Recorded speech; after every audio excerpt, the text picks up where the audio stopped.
cyangwa se umukunzi wanjye atera wamuhamagara nkamusura.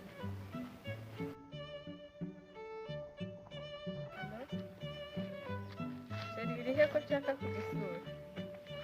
Ndi hano imbere y'iwanyu nyine ngwino ndebe.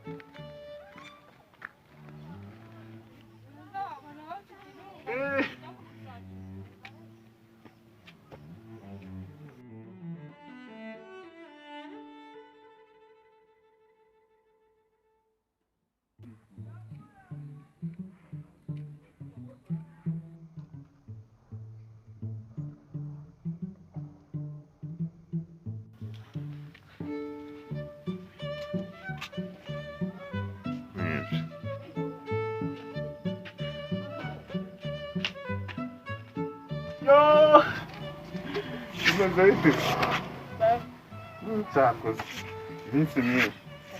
Byari bimeze gute? Ako nawe ubu ntunguye rero. Mbaga mukumbuye. Dahiri. Ewe shangaho rero. Reka dutere wabiri. Ako nyine mwameze fresh. Bimeze neza. Reba duherukanye n'ibyo kuri cya kizami cyo gutwara. Ariko so waragitsinze ubundi. Naragitsinze. Dahizo urashwanyaguza. Urugiye kujya ku cyangwe ingufu za stade. Hana kumva ndi kuri za bodaboda nyine. Uragira nyine bitunye ku cyangwe. Ntabwo tujya mu nzu se. Oya mu nzu se harimo abandi bashyitsi. Abizi ko grand frère nawe ashobora kuba ari uko yayigize. Harimo undi muntu ntabwo twari kumubana. Birumvikana. aho garafure iyo ufashe gusanga ari amasano ku irembo ari umutako cyangwa se ujye koza hakika Tugipfe nawe ntiyashaka kumena so ntubona ko mbanagize umushyitsi kuki utabimfashije ihute ahubwo mwana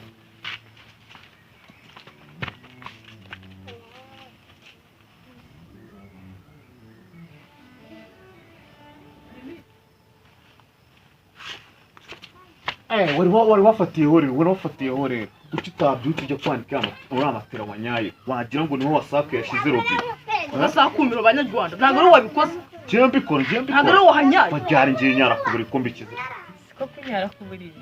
burya mbikize vuba hanyara 100% Nta busheri bwawe mbivuyemo.